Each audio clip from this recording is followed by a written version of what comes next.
Inside the Magic, show number 322 for June 6th, 2011.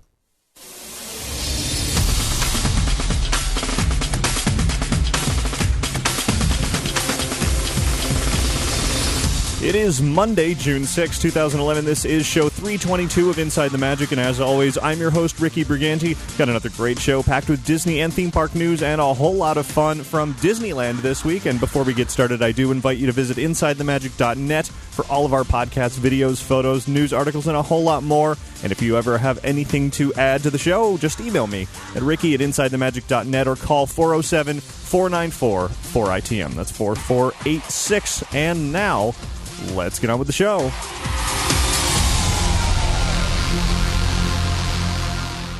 This week's episode of Inside the Magic is brought to you by Magical Travel. Let Magical Travel help you plan a memorable vacation to Disneyland in California. You can save up to 25% when you stay at a Disneyland Resort hotel. Summer is basically here, and you should plan your summer vacation today. You can call Magical Travel to do just that at 866-207-8387 or visit them online at magicaltravel.com to receive a free price quote. And be sure to mention Inside the Magic to receive your free Disney gift card for qualifying bookings when you book your vacation with Magical Travel. And by listeners like you, thanks very much to everybody who contributes to the show, be it through a one-time donation, a monthly recurring donation, or clicking through any of our affiliate links over at InsideTheMagic.net. We certainly appreciate all of it. And now we'll start off the show with our trip around the world.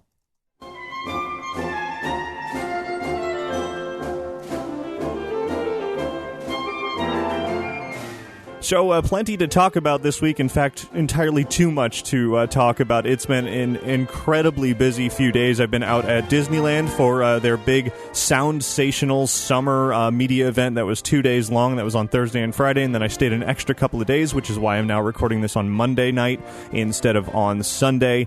And I'm basically, on this week's show after the news, I'm going to do a complete recap of my trip. Now, throughout that trip, I've experienced so much, talked to so many people, gotten so many interviews that I couldn't possibly cram it all into one show, or we'd be here for a week solid. So I'm going to split up everything from this trip over a number of weeks. But just to get started, I want to kind of give an overview of that trip, and it should be a lot of fun. So hopefully you'll enjoy that. But I'm getting ahead of myself because we do have some Disney news first. And before we even get to that, I do want to mention that the topic of downloadable video podcasts has come up in the last couple of weeks, because it's been a while since I've offered, on the regular feeds for available for download, and I asked if people would be interested in once again having downloads available for videos, and the overwhelming response was yes. So this week I'm going to have some video podcast downloads, and I will mention those a little bit later in the show. Now, also, we are live online once again this week, live video, except this time I was having some issues tonight with YouTube for some reason, and so instead of YouTube, I'm actually broadcasting live on Ustream, which it seems like Ustream is a better product for doing this sort of thing, so maybe I will be using Ustream in the future. Hopefully I'll be able to figure out some ways of putting it over on InsideTheMagic.net and really getting it worked out all the better. So here we are, and let's actually get rolling now with some news, and then after the news, like I said, we'll get into all the rest of the fun stuff for this week, reporting on the trip to Disneyland. Now, of course, as I said, I was there at Disneyland for the Soundsational Summer event, and what that means is basically the opening of the Little Mermaid ride, which is now open at Disney California Adventure. There's Star Tours, The Adventures Continue, now open at Disneyland Park, as well as out here in Florida. Mickey's Soundsational Parade is now running daily out at Disneyland, and over at the Disneyland Hotel, the new monorail pool slides and Trader Sam's and Tangaroa Terrace, all of that is open as well. So plenty going on out at the Disneyland Resort, and that's all the sorts of things that we'll be talking about a little bit later. In promotion of all that, though, just a couple of days ago, Disney released a really amusing video online called Darth Vader Goes to Disneyland, and if you have not seen this video yet, you should definitely check it out, because it is absolutely hilarious. It's just, it's a promotional video basically for Star Tours, but it is just completely funny. So go find it. You'll find it in this week's show notes, or you can just go to the Disney Parks channel over on YouTube or on the Disney Parks blog. You'll definitely find it, and it is worth watching for sure. Now, amidst all of the excitement out at Disneyland, there was actually some really sad news that happened while I was at the park, and when I found out about it, it was such a bizarre coincidence. That news was that Wally Bogue, who was at the Golden Horseshoe, a performer at the Golden Horseshoe Revue out at Disneyland for nearly 30 years, he passed away this weekend. It was so terrible. I read about it online when I was walking through Frontierland, right near the Golden Horseshoe. It was such a bizarre coincidence that I was there. Definitely terrible for this Disney. He was essentially a piece of Disney history. Then one day later, by sheer coincidence, Betty Taylor, who played Slewfoot Sue in the Golden Horseshoe Revue opposite Wally Bogue, also passed away this weekend on Saturday. Bogue was 90 years old. Betty Taylor was 91 years old. And the specifics surrounding their passing haven't been said yet. But regardless of that, they are certainly cherished members of Disney history, and certainly will be missed. George Kalogridis, the president of the Disneyland Resort, said in a statement, quote, "Betty's role as leading lady in Disneyland's Golden Horseshoe Revue helped turn it into the longest-running stage show in entertainment history. It is a tragic coincidence that her passing comes just one day after the death of longtime co-star Wally Bogue." So just definitely a really bizarre weekend there. Certainly will be missed in the Disney community, both Bogue and Taylor.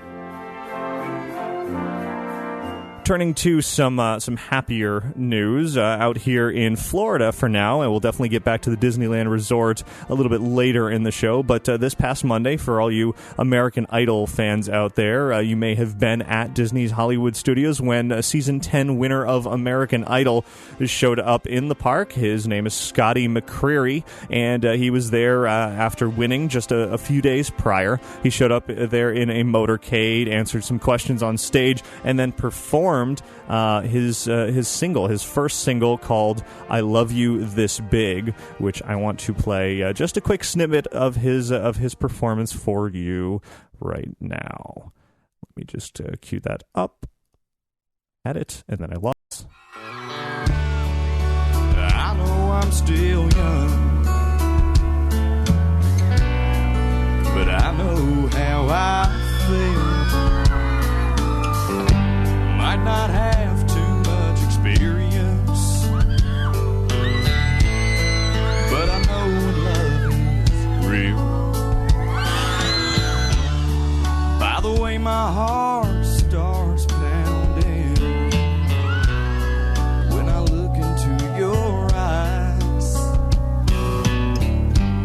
I might look a little silly, standing with my arms stretched open wide. I love you this big, eyes never seen. Okay, so that was Scotty McCreery over at Disney's Hollywood Studios. If you are a fan of his and you want to hear more of him at the park, then you're going to want to head over to InsideTheMagic.net to see the full performance, as well as the Q&A and the motorcade and all of that. So the latest in the line of every American Idol winner has now been to Disney's Hollywood Studios at one point or another at that attraction. Now, also in the same weekend, I had a chance to check out the new meet and greet that is totally different from American Idol, but still very popular. It is Phineas and Ferb now have a play and greet experience at Disney's Hollywood Studios. This is all out here in Florida, of course. The play and greet is called We're Making a Movie, the Movie, and it's basically set around Phineas and Ferb, the Disney Channel animated characters who are shooting a movie in the Hollywood Studios backlot, and that's kind of the theme of the whole meet and greet experience. They come in with a real rockin' entrance, and then of course they are available for pictures and signing autographs, while meanwhile anybody who is waiting in line there to see Phineas and Ferb have a chance to kind of take part in this whole making a movie thing. Again, you can head on over to InsideTheMagic.net to check out a video of that as well, of the Phineas and Ferb play and greet. Inside the Magic listener Christian wrote in to remind me that I hadn't mentioned that Impressions de France, the movie over in France, over at Epcot, has been updated. The movie itself is the same. However, it is now projected via digital projection, so it looks better than ever, but you will find the same exact movie that has been there for many, many years.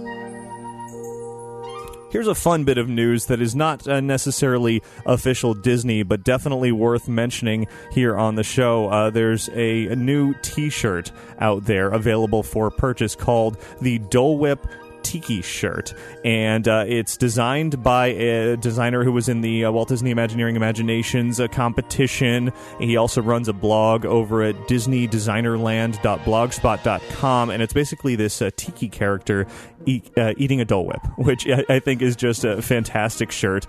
Again, it's not an official shirt, but definitely one that any fan of a Dole Whip like me would want to own. You can purchase yours over at rjterpstra.com/tiki. That's rjterpstra.com/tiki. And apparently it's a limited run. They're only going to do it one time, and they're going to ship sometime this summer. So if you're interested in getting one of those, you want to check that out pretty soon. But I thought it was worth mentioning here because it is such a fun shirt, and it is something that Disney really ought to sell on their own, but they don't, so leave it up to the fans to design their own. Now, continuing out here in Florida, turning over to Fantasyland at the Magic Kingdom now. A bit of news showed up at the Disney Parks blog today where Disney revealed a little bit further look at Maurice's Workshop that's going to be nearby the Be Our Guest restaurant and Beast Castle and all of that. Of course, it's all from Beauty and the Beast, and Maurice's Workshop is where the experience of meeting Belle in a meet and greet is going to begin. Apparently, there'll be a wishing well and some landscaping, and then once inside, guests will step through a magic mirror and end up in Beast's library, and that's where the character interaction with Belle will happen. There will also be a Lumiere, of course, from the film as well, will be present there, and the whole thing is not open yet. You know, Fantasyland is still very much still under construction, but they are working hard on putting it together, and the first phase of the new Fantasyland is going to be opening at the end of 2012, with the rest in 2013. But if you want to do your own construction, a Disney construction of sorts at home, there's a new television show that you might be able to help you out with that. It actually premiered tonight earlier on HGTV called My Yard Goes to Disney, but it's going to repeat many, many times, tonight at 3 a.m., then tomorrow on June 7th at 5:30 to 6 p.m., and on June 12th at 7 to 7:30 p.m. Again, that's on HGTV, and it's basically a show where some designers go to somebody's backyard and Disneyfy it. So if you're interested in finding out about that, check out that TV show. And it was announced just recently that on ABC, Disney's television network, they're picking up Katie Couric, who recently left CBS. She's going to produce and host her own afternoon talk show that's going to fill the Oprah Winfrey time slot. Of course, Oprah has left her show after 25 years, I guess it was. Couric is also going to be joining ABC News now as well. Still out here in Orlando at the Florida Mall, the Disney store there has closed to make way for the new fancy style of Disney store. It's going to be the first one in the Orlando area. The closest one prior to that was in Tampa. It's going to feature the Pixie Dust Trail, a Princess Castle, Cars, Ride Makers, and the Disney Store Theater. I believe it has already closed, and I'm not sure if there's an opening date set yet, but I'll definitely stay on top of that. So outside of the world of Disney, there has definitely been some fun going on in Orlando that's worth mentioning here. Last weekend... Was that last weekend? Yeah, not this past weekend, but the weekend before that. All the days are running together because I've been so busy lately. Was Mayhem was the name of the event. It was put on by Spooky Empire. It was over on International Drive, kind of a May version of their October Halloween time event, and it was just a hugely good time. This is the first time they've ever done that, and at this event, there were a number of celebrities there. Bruce Campbell, famous from the Evil Dead and Army of Darkness movies. A bunch of the cast from The Walking Dead were there. Alex Winter presenter who played Bill from Bill and Ted's Excellent Adventure, amongst other things, was there. And they were all very accessible. You could just go up and talk to them, get autographs and pictures and all of that kind of thing. There was a VIP party with a great Evil Dead themed cake, and Bruce Campbell came out with a chainsaw and cut the cake, and it was just a really fun, amazing weekend, and great for a first ever event like this in May. We have plenty of pictures over at InsideTheMagic.net if you want to see more from Spooky Empire's mayhem. And speaking of special events in the Orlando area, one was announced to be returning in 2012, and this was a complete surprise. It is none other than Star Wars Celebration 6. It's coming back to Orlando in 2012. It's going to be August 23rd through 26th, 4 days, at the Orange County Convention Center. And tickets to attend Star Wars Celebration 6 are available now. Of course, Star Wars Celebration 5 was in Orlando this past August, I believe, and it was such a good time. I was there for all the days and posted a ton of photos over on the website from that, and I'm sure I will go back and do it again next year because that is one heck of a convention for anybody who is a Star Wars fan. Continuing with a little bit of non-Disney-ness here, because this is definitely some big news. SeaWorld Orlando announced just a few days ago the opening date for Discovery Cove's expansion, the Grand Reef, and that opening date is just a few days from now. It's June 10th, this coming Friday. In this new Grand Reef area of Discovery Cove, you're going to be able to swim and dive underwater with sharks and rays and other sea life. They're also going to have something called Sea Venture, which is an underwater walking tour with these special diving/breathing helmets, and I will be there to check it out on Friday, which sounds like a whole lot of fun. I'll definitely be posting all about that over at our website as well. So if you're interested, head over there to check it out after Friday. And interesting news coming out of Universal Orlando, where NBC Universal this week assigned an agreement for 50%, the remaining 50% of the parks, the theme parks here, to be purchased from the Blackstone Group, who were the owners, and sold to Comcast for $1.025 billion. So it's all going to be one big happy family together owning Universal Orlando. How that's going to affect anything, I don't know. I'm not much on the business side of things, but certainly an interesting development there as far as who owns what in the world of theme parks. And speaking of Universal, actually jumping out to California now this week, just a few days ago on Thursday, comedian Jimmy Fallon was at Universal Studios Hollywood to debut his new hosting abilities on their famous studio backlot tour. He debuted his song Tramtastic, comedy song, of course. It's part of the show, as are many, many jokes, as he is now hosting this iconic ride that really started it all at Universal Studios Hollywood. And if you haven't been over there and you haven't seen that ride, you need to, regardless of your opinions about other theme parks beyond Disney. The Universal Studios Hollywood Backlot Tour is just a piece of movie-making history after piece of movie-making history. It was an amazing, amazing ride, and having Jimmy Fallon on there to spice it up with a few jokes probably couldn't hurt either. Okay, back to Disney now, where this week a D23, the official Disney fan club, had plenty to announce as they revealed quite a bit about the lineup for the upcoming D23 Expo 2011. Going to take place in Anaheim at the Anaheim Convention Center once again, August 19th through 21st. And just some of the things that fans will be able to see at the D23 Expo will be a presentation from Walt Disney Studios, which of course was the biggest and most exciting presentation at the first D23 Expo a couple of years ago. That is where Captain Jack Sparrow came out on stage, and it was actually Johnny Depp, and that was a whole lot of fun. Miley Cyrus performed during that, and there were a whole other, many other premieres, trailers and that kind of thing. A lot of fun stuff going on during that presentation, so I'm sure the Walt Disney Studios will have one heck of a presentation once again at the D23 Expo. Of course, Walt Disney Parks and Resorts will be there as well to give a sneak peek at some new experiences, as they say. Of course, they haven't said what. That will be a surprise. There'll be the Treasures of the Walt Disney Archives exhibit, which we've mentioned before. There's something called the Disney Living Pavilion, presented by Disney Consumer Products, so it'll just be products from across the board, everything you can imagine, including some never-before-seen products from various Disney arms, if you will. Disney Channel, Disney XD, and Disney Junior will have some areas at the D23 Expo, and some stars from those channels will be there as well. Radio Disney will be there, as well as Disney Interactive Media Group, so plenty of video gaming to be found at D23 Expo. The D23 Expo Dream Store will return with some D23 merchandise. There's plenty of Disney, as well as plenty of Disney theme park merchandise and limited edition and vinylmation and all of that kind of thing. Disney Fan Art Gallery will be returning, in which some fans can work on submitting some art there. The Collectors Forum will be back, and that's where non-Disney booths will be available. So other third-party whoever's will be able to get a booth there, and you can explore.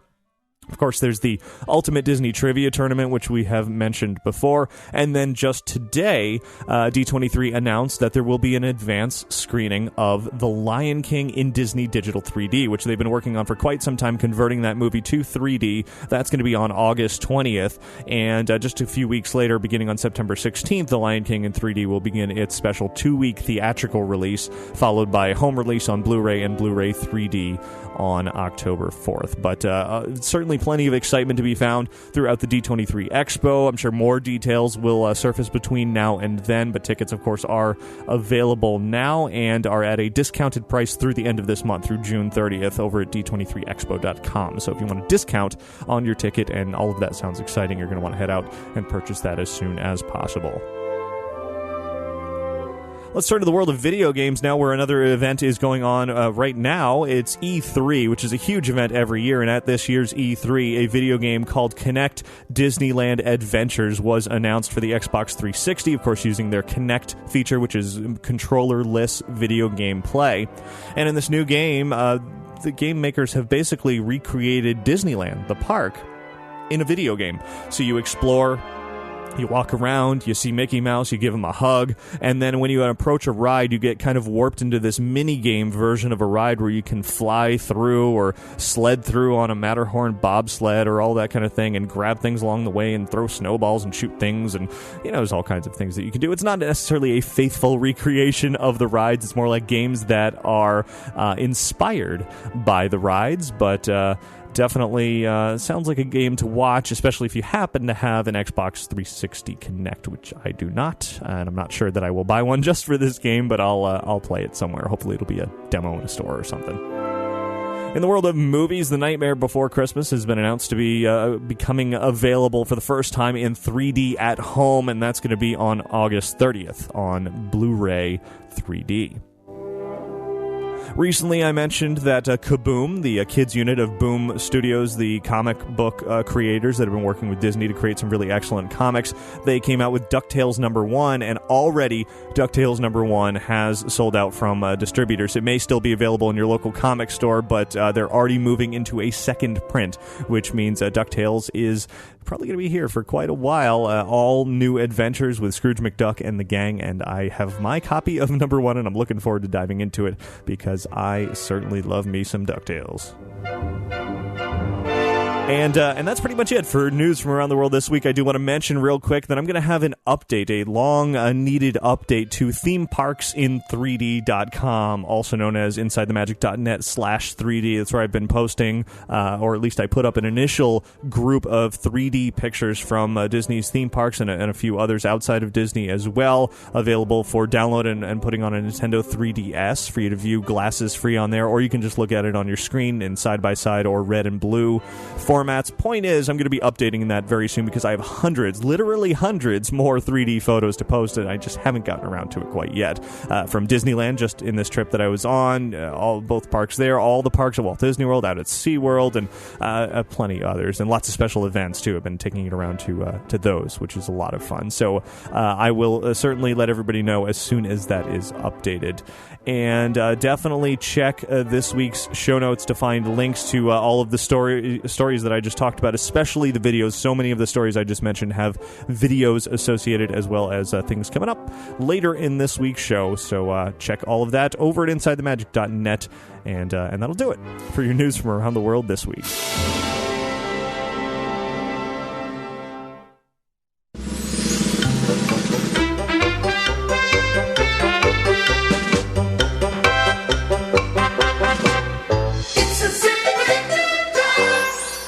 It's a tip for today.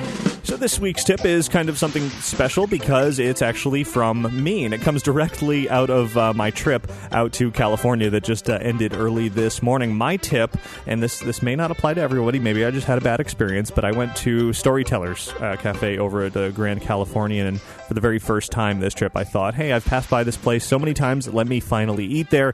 Plunked down $27 for a buffet. Ooh, not good. I do not recommend at all eating at Storyteller's Buffet. I don't know about ordering off the menu and having the food brought to you, but as far as the buffet goes, that food wasn't even worthy of a $10 buffet. It was really, really bad. So that's just my experience. Be careful when it comes to the $27 buffet at Storytellers. That's my tip. Everyone else out there, send your tips into tips@insidethemagic.net.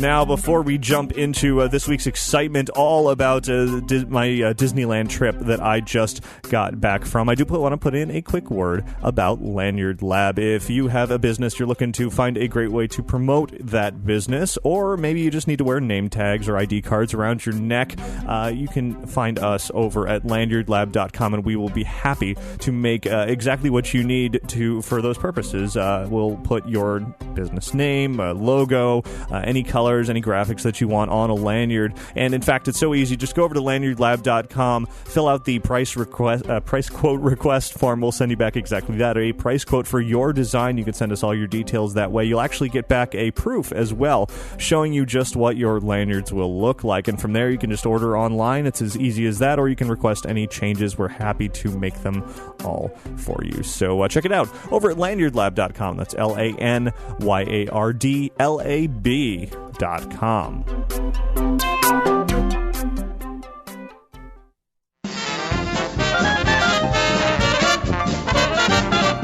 So now I do want to dive into our main feature this week, and that is a complete recap of my recent Disneyland trip. Now, this isn't going to be your ordinary trip report. I'm not going to just sit here and say, well, I went and I ate this and I rode this. No, there was so much more going on than that. It wasn't just your average trip, because this was for Disney's Soundsational Summer special event. It was a 2-day press event, just a massive, massive occasion for 2 days solid. Well, it was really a day and a half, technically. I was busy beyond busy at Disneyland, certainly having a good time, but also attending a crazy number of special events and openings and premieres and all kinds of things that were going on. And it all began, of course, by flying out here in Orlando out to Los Angeles International Airport, where I was greeted by some Disneyland folks happily. And from there, of course, from LAX to Disneyland is not too bad of a ride.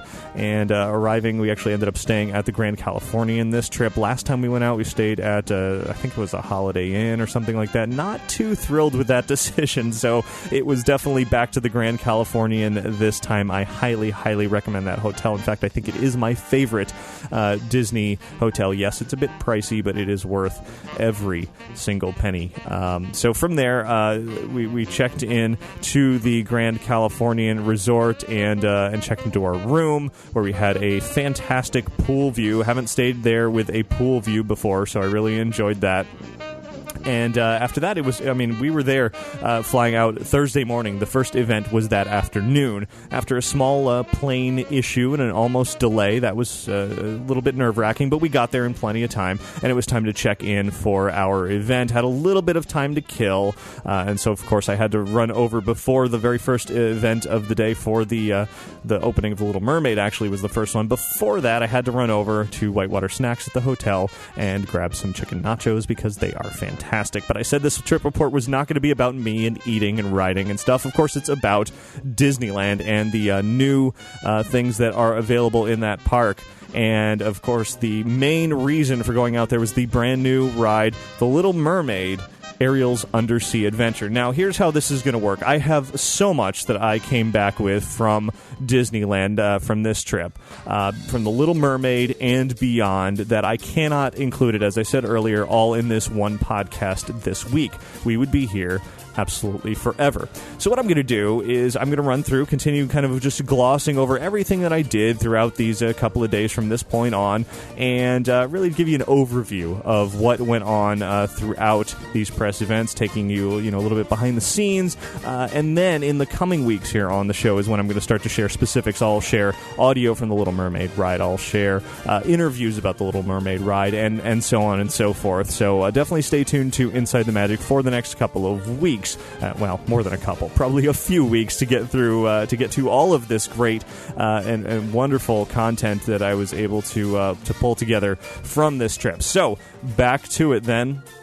Talking about the Little Mermaid opening, of course, this took place at Disney California Adventure. That's where you will find the Little Mermaid Ariel's Undersea Adventure. And this ride was debuting on Thursday, June 2nd at 3:30 p.m. was the opening ceremony. Now, this ceremony was not open to the public, unfortunately. It was either invited press or invited special guests only. Took place right in front of the attraction, which is in the Paradise Pier area. Basically, just opposite Paradise Park, where you'd be watching World of Color, is where the Little Mermaid ride is now located. And there was a massive stage set up just outside this big, wonderful entrance archway that Disney has created for this attraction. And on the stage, they proceeded to pull out, in typical Disney fashion, a fantastic opening ceremony for the Little Mermaid ride. It all began with, a little bit of talking, not so much entertainment, but certainly very interesting because once Tom Staggs, chairman of Disney Parks and Resorts, came out and said a few words, he introduced none other than Alan Menken, songwriter for The Little Mermaid. He's an Oscar winner. He's a Grammy winner. He performed on this past Oscars. He wrote songs for Tangled and, of course, The Little Mermaid and so many other Disney films. So it was great to see him there in person.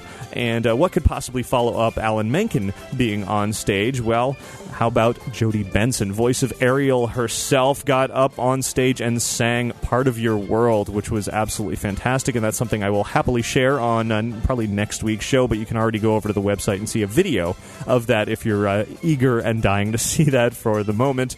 But this week, if I did everything in detail, like I said, we'd be here forever. So moving on, following Jodie Benson's performance was another musical performance. This time it was Sherry Renee Scott, who was the voice of Ursula on Broadway. Now, she did not do the voice in the film. However, the voice of Ursula in the film, Pat Carroll, was there in attendance, and they made sure to note that she was in the audience. Of course, she's an older lady, so performing in the hot sun on the stage would probably not be the best idea for her, but Sherry Renee Scott did a really excellent job singing Poor Unfortunate Souls on stage. Following that, they invited some other Disney cast members and performers to come out, and they worked on a medley, sang a medley and danced around of other Little Mermaid songs, and then it all concluded with Jodie Benson and Sherry Renee Scott coming out once more to sing the finale. Confetti went off. Tom Staggs came out and said the ride is now officially open, and that was the grand opening of The Little Mermaid, Ariel's Undersea Adventure. Everybody gathered for a photo opportunity at the end up on stage, and then it was time for everybody to ride the ride. Now, in the park that day, guests had been lining up for hours and hours. Unfortunately, the Little Mermaid ride was not... Actually, that was the next day. I'm sorry, I'm getting my days mixed up. That day, June 2nd, was not the official opening day for everybody. The following day, June 3rd, is when guests were told to come out and line up. Then this day was going to be preview day, and that's exactly what I did at that point. After this opening ceremony, packed up all my gear off the media riser, which I had a great view of this whole thing, and was really, really excited to head on into the Little Mermaid ride itself. Now, I'm not going to give you my full review of the ride because I have a lot of thoughts and a lot of details to share, but in short, I thought the Little Mermaid ride was a whole lot of fun. A great dark ride. Certainly not an e-ticket ride, but a great fun ride nonetheless. And we'll have more details on that coming up on next week's show. But at the rate that I am talking about things here is the rate that I was moving around the Disneyland Resort then, because immediately after all of this ceremony concluded, and I rode the Little Mermaid ride a couple of times, I went right back to the hotel room nearby, started working on all of the video and coverage of this opening for maybe 45 minutes or so, and then I had to rush out once again because I had 2 scheduled interviews regarding the Little Mermaid over at the attraction itself. So I had to be back over there. I did those interviews, which I will definitely share very, very soon. They are great interviews that I'm looking forward to sharing with you. And after that, I immediately immediately then had to make my way over to Disneyland for a special event there, where it was a reserved media area up on a riser once again, so I could enjoy Mickey's Soundsational Parade. But there was a bit of surprise before Mickey's Soundsational Parade actually began, because before the parade, entertainment director John Addis came out and was giving a few words out on Main Street, USA. And while he was there, suddenly a flash mob formed behind him right there on Main Street. Definitely one of those unexpected surprises. Was a whole lot of fun. You can certainly see video of that as well over at the website. It was relatively small in terms of how big flash mobs are, but a lot of fun nonetheless. Certainly was fun to see John Addis dancing at the front of the flash mob as well. And following that, I was really excited to see Mickey's Soundsational Parade itself, because the parade is just a whole lot of fun. Again, I'll be talking about that more in the coming weeks. I certainly have a lot to share about that parade, including more interviews. But just in short, Kevin Kidney and Jody Daly did a great job designing these floats. They're so much fun. Lots of characters, lots of great music, live music, and I ended up watching it 3 times over the course of the weekend. I enjoyed it so much. So Mickey's Soundsational Parade, really, really a big hit. I had a ton of fun seeing it, and you can see a video of that as well over at InsideTheMagic.net, where I had a really unique view of that parade up on the media riser, kind of eye level with the top of the floats, which is something you normally can't get at all. So I definitely encourage you to go visit our website and see that video if you're interested in watching the video of the parade. Immediately following that performance of the parade, it was time to pack up and head out of the park, because Disney had something very special scheduled for us, and that was a party, a poolside party over at Disneyland Hotel. Now, of course, Disneyland Hotel recently renovated a whole new pool area. They've created this amazing set of water slides themed after retro monorails, blue and red. There's a big retro Disneyland sign on top, and nearby there's plenty of room to swim around, and there's also Trader Sam's, which is a great new bar. There's Tangaroa Terrace serving food, and it's just this whole wonderful retro feeling throughout the whole area. And to show it all off, at night, Disney hosted a party from there for everybody who was attending this Soundsational event, and that is where one of this week's, actually both of this week's video podcasts come in. I, of course, while I was in the midst of partying and eating and enjoying, and I'm, exhausted at this point. At this point in the day, the party started at 7:30 p.m. Pacific time. And 7:30 p.m. Pacific time, that'd be 10:30 p.m. Eastern time, and I had woken up at about 6 that morning. So at that point, I was going for, 15 or 16 hours, and definitely ready for a little bit of R&R. Just wanted to sit down and enjoy myself, and that's exactly why Disney puts on these fun little parties at the end of the day for these events. And seeing the sign with the waterfall, the Disneyland sign with the waterfall going over the monorail was just fantastic. It's such a beautiful view. Of course, nobody was going in the pool at that moment, but actually, that's not entirely true, because there were not necessarily people in the pool. Actually, that night, for one night only in the Disneyland Hotel pool, were mermaids. Just a little bonus there for those who were at the party. And again, I just mentioned the video podcast a second ago. Amidst eating and relaxing for a bit of time at the Disneyland Hotel, I shot some video around the pool area, shot, the band that was playing and the food, and then, of course, the mermaids swimming in the pool. So I've got 2 video podcasts for you this week to download. Check InsideTheMagic.net, check the regular feeds. You can look on iTunes, and you will find 2 videos. They're both kind of short, but they are fun, and I figured they went with the spirit of this whole just overview Disneyland recap. It's just a couple of bonus videos for you to enjoy for those of you who really wanted to see some video podcasts once again. So we hung around the party for quite a while. It ended up being about 2.5 hours of time, and one of the fun features, there were a number of fun features. They had big Star Tours ice sculpture. They had some stormtroopers available for photos. Ariel was there and available for photos as well. But they also had the Disneyland Hotel Hotel opened the suites. The various suites, the really expensive, elaborate, amazing suites were available for tours that night, and I had a chance to run through all of those and take pictures and video, and I'll be sharing those at some point soon, but just overall, these suites are just absolutely phenomenal. The Big Thunder suite and Adventureland suite and Mickey Mouse suite and a Pirates of the Caribbean suite, and I'm sure I'm missing one or two that I saw. There were so many of them that we just went through all in the same night, and it was so much fun to walk through those, and just a great way to cap off day number 1 of this trip. So a very, very long day, beginning with a flight out to California, a little bit of food, and then Little Mermaid opening, and some interviews, and the parade, and the flash mob, and the party, and tours, and just a whole lot of fun. Disney definitely knows how to put on a good time amidst all of the work, and I was certainly working. At that point, I went back to the hotel room, utilized as much as I could of their supplied Wi-Fi connection at the hotel to just begin working. I think I ended up working for about another 3 or 4 hours at that point, capturing video and editing video and uploading that and writing some articles and getting photos together. And I have to, of course, thank very much on my way from Michelle, who accompanied me on the trip. She was taking pictures along the way. Definitely put those all online, as well as I had some assistance from the Dawes brothers, who you've heard on this show before, Jeremiah and Josh. They were there for their website, but they helped me out a whole bunch as well.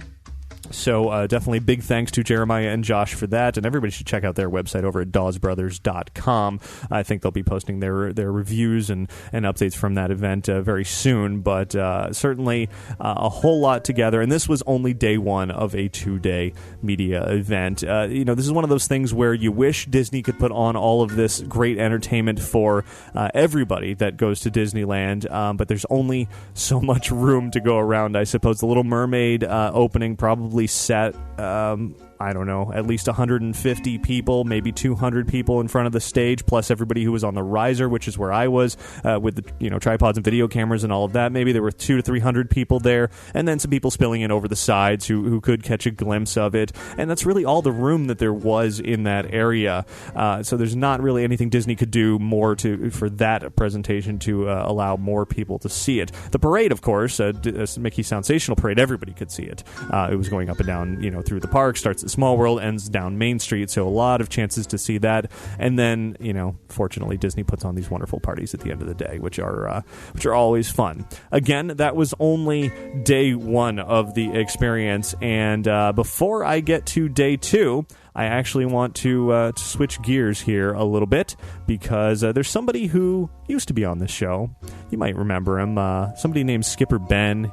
He was on the show, I don't know, a couple months ago at this point. I honestly can't even remember the last time that we had Skipper Ben on the show, but he is finally back. We're catching up here and trying to bring him back on the show on a weekly basis as he once was. So that's what I want to do now. I want to head on over to Skipper Ben for an installment that you haven't heard in quite a while.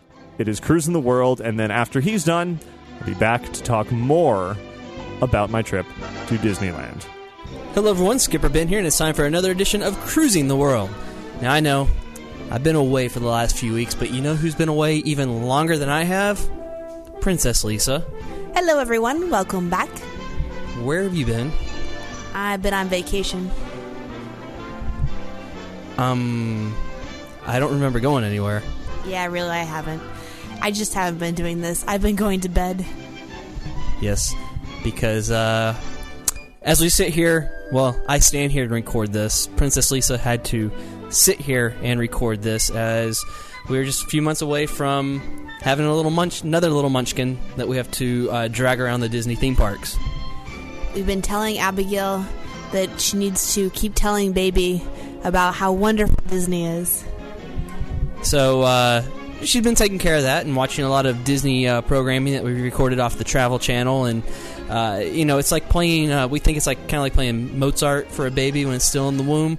If you play Disney Travel Channel specials while the baby's in the womb, it's going to come out being a huge Disney fan or Universal, either one. We're hoping, at least. So, sorry we've been away for a while. It's a busy time around here with Lisa having a baby, and this is a very busy time with my work, which kind of leads me into what I would think we'd talk a little bit of a little celebrity story here in the parks. It's been a little while since we've done this, and this one's actually going to be more fun because it's kind of a Princess Lisa celebrity sighting in the parks when she was working out there, and she's looking at me kind of confused right now because she has no idea what I'm talking about. I didn't prep her on this whatsoever. We just hit record and started talking into a microphone tonight. But anybody that's out there knows, that's been listening to the show for a while, knows I work in sports. And now we are in the the playoff stretches for a lot of sports, and it keeps me busy, and it keeps me watching basketball pretty much every single night for at least the last nearly 2 months now, hasn't it? Yay. Yay for sure. So back when I was working out there, that was one of the more common celebrities we'd run into were athletes. A lot of them, especially with the Disney campaigns, with the championships and stuff like that, they tended to be in the parks a lot more. I know I've told the stories about the time where Steve Young, the former 49ers quarterback, came to Muppets, as well as Kurt Warner, who came right after the Rams won the Super Bowl. It was his whole I'm going to Disney World trip. Lisa and I were even out there in the parks on vacation 2005, 2006, somewhere in there. It was right after the Red Sox won the World Series. They actually won the World Series while we were there at the very first of the trip, and we were lucky enough we just stumbled upon it. We were in the Magic Kingdom that day when Pedro Martinez and Big Papi David Ortiz showed up to the Magic Kingdom, and they did their championship parade down Main Street. They actually changed all the banners and stuff down Main Street to Red Sox with Red Sox logos and things like that. We weren't ready for that at all. We were kind of wondering what was going on because it wasn't the 3 o'clock parade. It was just kind of in the middle of the day, and they started roping everything off, and we sort of put two and two together like, whoa, wait a second. Red Sox just won the World Series. Maybe they're here, and we got lucky and we got to see that. It was really pretty cool. It was really cool. It was like a fun surprise, especially because I'm a Red Sox fan. Yes, she is from Red Sox Nation. I don't know, fan is probably putting it a little too generous, but she's from the Boston area, so I guess that's your fandom. You're connected in that way. I grew up around Red Sox. There you go. There you go. So, those were kind of some of the fun experiences we had there, but I do remember when we were working out there, one thing we never got into was the summer that we both worked there. My program ended in August. I had to come back for one more semester of college, while Princess Lisa got to stick around for a few more months because her program technically didn't end until the end of December. So while I had to go back home to school, she got to stay and play and have fun. Yeah, it was all right. It wasn't as fun without you, honey. Here's $10. But I do one thing that I really, really remember, and she, from the get-go, she knew I was a huge sports fan. That was something I can't hide that from a girl when you start dating them. You kind of have to let it known from the get-go. Listen, honey, love you, but if there's a game on that night, gotta watch it. And that's kind of how my life is. We do. Lisa, you kind of learn to adapt to it a little bit. You tend to ask if there's a game going on before we make plans. Luckily, now that it's my job, it's a lot easier for me to make excuses that I have to go to the ballpark or watch a game. It's a little bit more forgiving when there's a paycheck coming through, yes. It's just when it's 10 games in 7 days, it gets a little tough. Very hard these past couple weeks. It's been great for me, though. Love me some basketball and hockey playoffs. But I was back in school, and it was probably only I think it was only like a week or so after. It had to be only about a week after I got back home and you were still out there, because in August is the last little go-around for NBA players before they have to hit training camp late August, early September. So if I came back early August, this had to happen in those first couple weeks.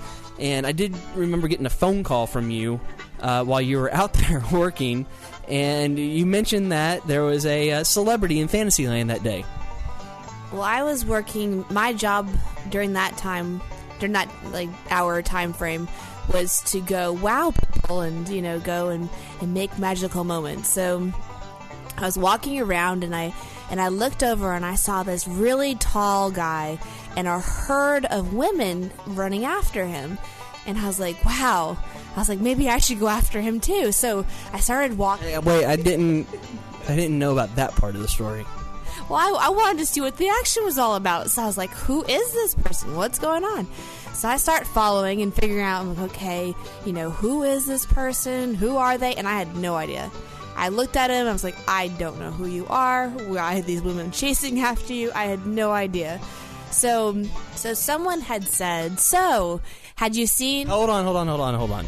Don't get to the name yet, because this is where the funny part is. This is the only reason it's really worth doing this story, because it's kind of a boring story. You really didn't help the guy on a ride or anything. You just kind of saw him walking by, right? Yeah, pretty much. Okay, so after your shift, you got home and you gave me a call. We always called when you got off of work and checked in, see what was going on. We talked pretty much every night, and you started mentioning that this person was coming through Fantasyland, but the best part was you had forgotten his name by the time you got home. Yeah, I couldn't remember what they had said, and I was trying to describe him to Ben, and I was like... Well, here's what you described him as, because you said, and I remember this vividly because I couldn't make this up if I tried, you said he was a tall basketball player, and you thought his name sounded like a vacuum. Yeah, so... Do you remember this? No. You said it sounded like a brand of vacuum. I don't know where you got that from anywhere. Because it does. It doesn't. And so, I'm not afraid to admit it, because, again, I said it's my job. I'm a bit of a sports encyclopedia. And so you tell me basketball player, NBA, with a name that sounds like a vacuum company. I'm running through my head going, huh? What? At that point, I'm convinced that she has no idea what she's talking about. And then at that point, I was like, well, maybe he wasn't a basketball player. Maybe he was. I don't know. It was someone everyone was chasing after. And so, for some reason, I don't know why, because you think about it in your head. There's no Hoover. There's no. I don't even know other names of vacuums to throw out there. Hoover's the only one I can think of right now. And for some reason, I just throw out Kobe. And I was like, yeah, that's him. I'm gonna go Kobe Bryant. I was like, yeah, that was the name. Yep, that was the name. And that's when I started explaining to her. At that time especially, I'm like, oh, he's only the most famous basketball player in the NBA. And Kobe, unless you're talking about a Japanese vacuum company, there is no vacuum anywhere near the name of Kobe. And I think I went on to say, well, he's not that famous because I've never heard of him. And that's when I almost broke up with her over the phone and went to find somebody else that had a little bit more sports knowledge, because I knew this was going to be tough. And it has been tough ever since then, because you really don't know Kobe, and you didn't know Kobe Bryant at the time. I had no idea. So I had explained to her, Kobe Bryant, best basketball player in the league, extremely famous, NBA champion, blah, blah, blah.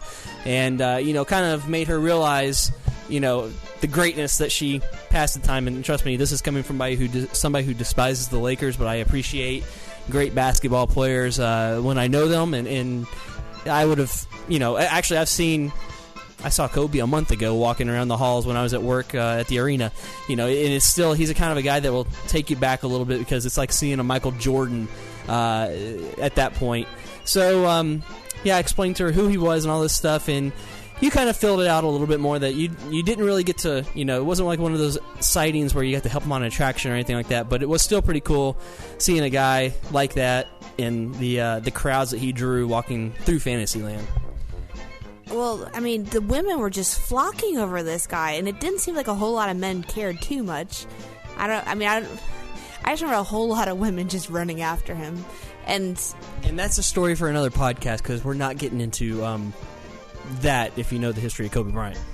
And it was right around that time as well, but I do remember, I think he had kids maybe with him or something? Wife and kids. Yeah, he had his wife and kids, and then, of course, the entourage behind him.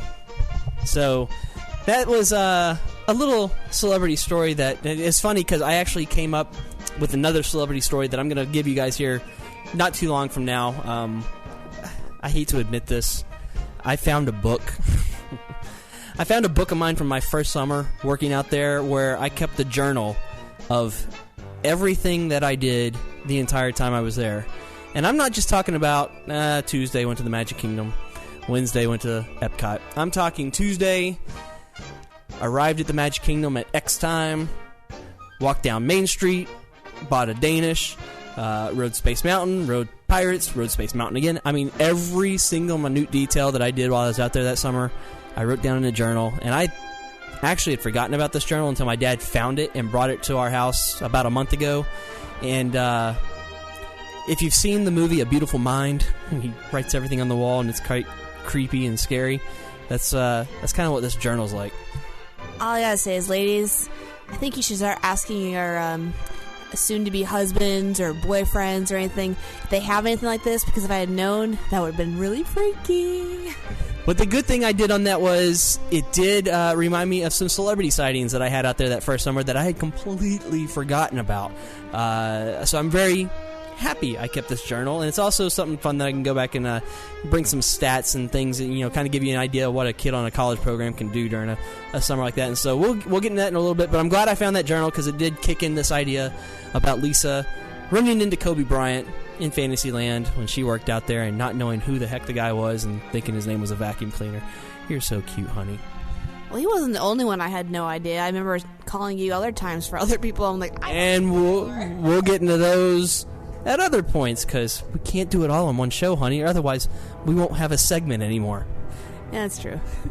So, hope you enjoyed the celebrity story. I know you guys get a kick out of those, as well as the cast member stories, which we will be bringing more and more to you guys, since we don't really have any trips planned at this point, except for me.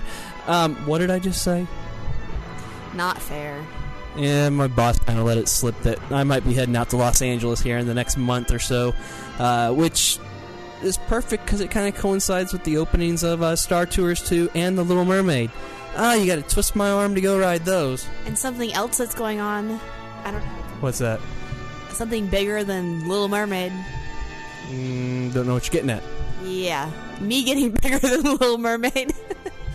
Oh, that thing. That's not till August, honey. We got plenty of time for a June or July trip.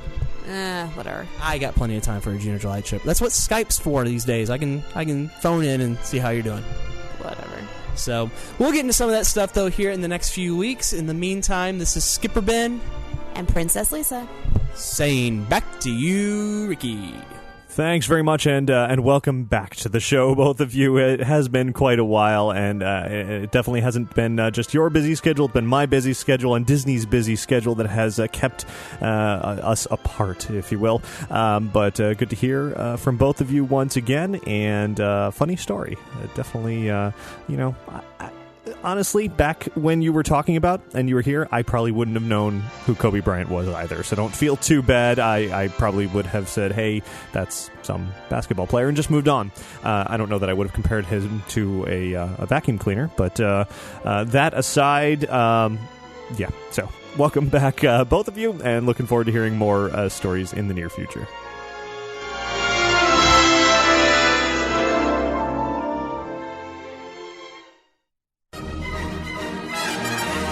So now I want to jump back into the Disneyland trip.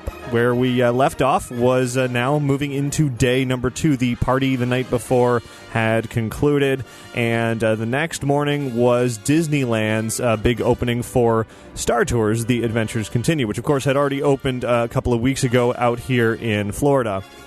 Now, the opening out here in Florida at Disney's Hollywood Studios was a huge opening. It was George Lucas was there, and Disney CEO Bob Iger was there, and Anthony Daniels, who was C-3PO, was there, and the host of Star Wars Weekends, and a number of other celebrities and plenty of characters, and it was just Star Wars Weekends was the perfect setting for that opening.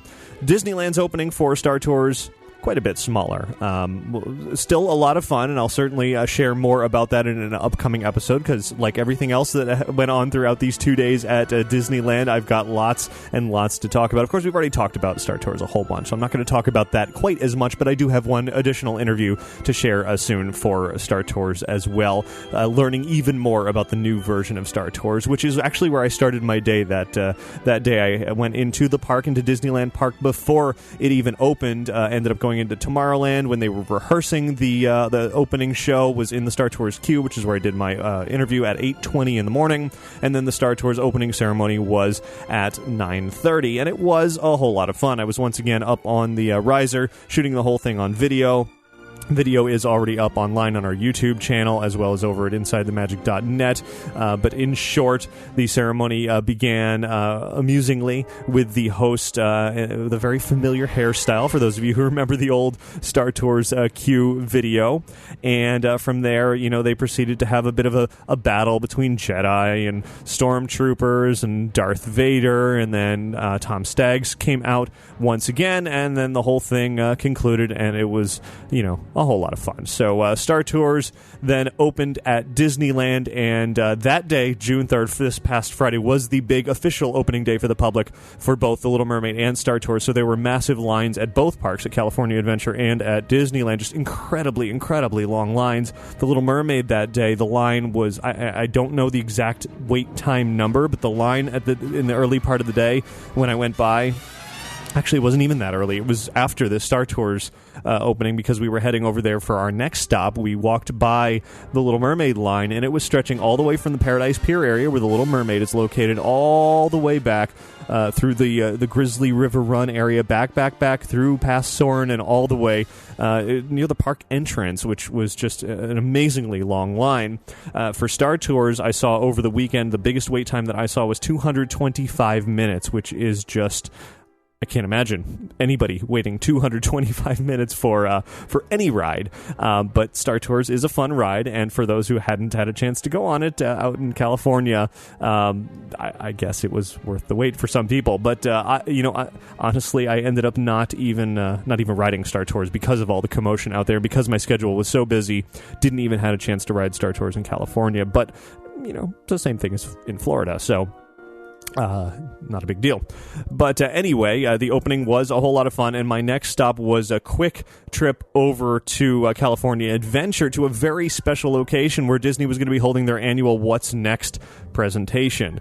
This is a presentation every year where they do it out here in Florida as well as in California. It's where they're basically telling the press what is coming up next, what's on the horizon. They often announce new things at these presentations, but this time, rather than announcing something new, which they didn't, they wanted to set it instead of just in a, on a stage inside inside a convention hall or something like that, like they usually do. This time, they wanted to really make a spectacle of it, and so they took us outside to the construction site of Cars Land, which was quite the amazing sight.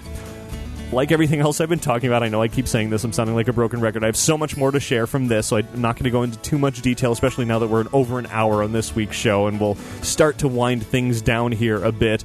But just seeing and being there in Cars Land gave me the real first honest appreciation for what the Imagineers are building for Cars Land. It looks spectacular. I'm not the biggest Cars fan in the world.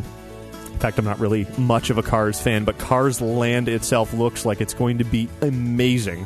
The sheer size of this place, standing there in the construction site, seeing this huge, man-made rockwork archway that is going to be one of the entrances to Cars Land, was just a phenomenal experience, and to have the presentation go on at that location was just a wonderful experience, and that I will talk about much, much more in an upcoming episode. Though I will say it was very hot. It was probably the hottest day when I was out there. Not as hot as Florida, but still on a black riser in the black, standing there in the back, standing there for about an hour, doing video with the tripod and everything. It got to be very hot, so I was very appreciative when on the way out they handed everybody these very refreshing fruit iced drinks to go and have everybody cool off a bit, because it was incredibly hot. But following that, I had another tight schedule. This was going to be the final media event to get to.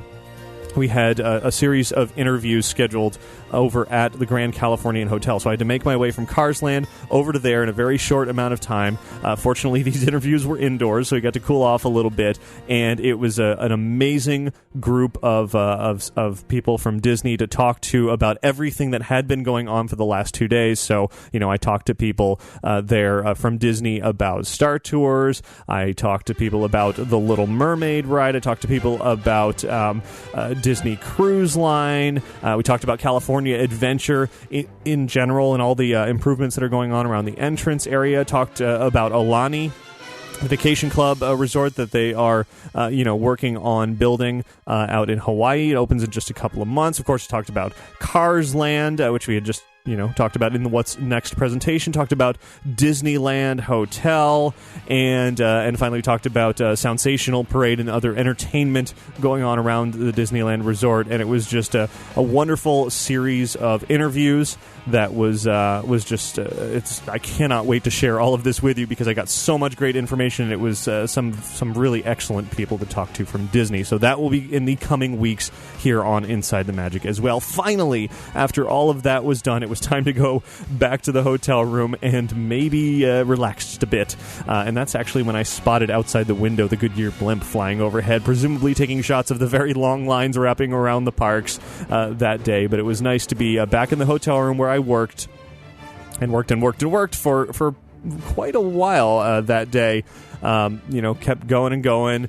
And this is actually that night after I had worked for several hours on posting videos and writing articles and photos, etc., etc. That is when we ended up heading to the Storytellers Cafe, which, of course, I mentioned earlier in the tip for today, that I went through the buffet, sampled, just about everything that I could grab because I didn't think anything necessarily looked all that great. So I grabbed everything and ended up eating next to nothing because it really was not all that good. Finally, that concluded day number 2. Officially, that was the end of the press event as I was invited as to be covering everything, but I still hadn't actually had a chance to experience the wonderful new pool area over at the Disneyland Hotel, so worked that out over the weekend and got to experience the monorail water slides. Again, something that I will certainly be talking about soon, sharing some video of that, and I will say that they are fun. They're, a good time to be had throughout there. So, overall, this 2-day media event was really fantastic. I learned so much about the Disneyland Resort. I know we focus on Walt Disney World here on Inside the Magic so much and most of the time, but it'll be good to talk about Disneyland right now and for the next few weeks here on the show. I'm sure more Walt Disney World stuff will come up as well, but certainly have a lot to share from the Disneyland Resort. It was, a wonderful weekend. Followed that, I spent a couple of days just kind of going around the parks and having fun after those 2 days, and often going back to the hotel to continue to work on everything. And I haven't nearly put everything online that I shot throughout those 2 days, and actually throughout the weekend as well. I continued to shoot plenty of video and record some audio to be sharing on this show for the next few weeks and over on the website as well. So that's kind of the recap of what I've been doing for the last few days. It has been incredibly busy, but also incredibly fun. And I hope that over the next few weeks here on Inside the Magic, you enjoy all of the coverage that I plan to bring, and all of the interviews that I'll be sharing, and audio and reviews and just videos and so much more. So that is the recap of my recent Disneyland trip, and stay tuned for so much more from Disneyland in the coming weeks.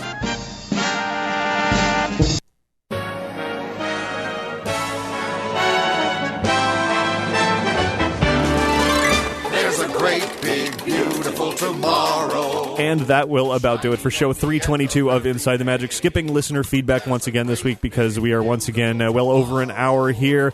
And, I do have quite a few emails that I do plan on reading. If you've emailed me with a question or something to, a comment or a story to share, I definitely have it, and don't worry, it is filed away for when it is time for listener feedback once again, but that time is not right now. Right now is the time to wrap up this week's show and move on. But as I have said, in the coming weeks, we have so much to share, really, really a lot that I am excited to bring you. So if there was ever a time to be listening to Inside the Magic, now would be the time. If you have any friends who are really Disneyland focused and haven't really listened to Inside the Magic before because it's Walt Disney World, now would be a great time to tell them about our show. Tell them to go to InsideTheMagic.net, look at all of our recaps that have been going on now, and definitely tune in for the next few weeks as we talk more Disneyland than Walt Disney World for once, and it should be a lot of fun. So thanks for everybody for tuning in once again. I do want to thank Magical Travel for sponsoring this week's episode of Inside the Magic. You can find out more about their services by visiting magicaltravel.com. And of course, I invite you to visit lanyardlab.com to see all of the different styles and custom lanyard options that we have available. You can request a price quote today and receive a free digital preview of your lanyard design.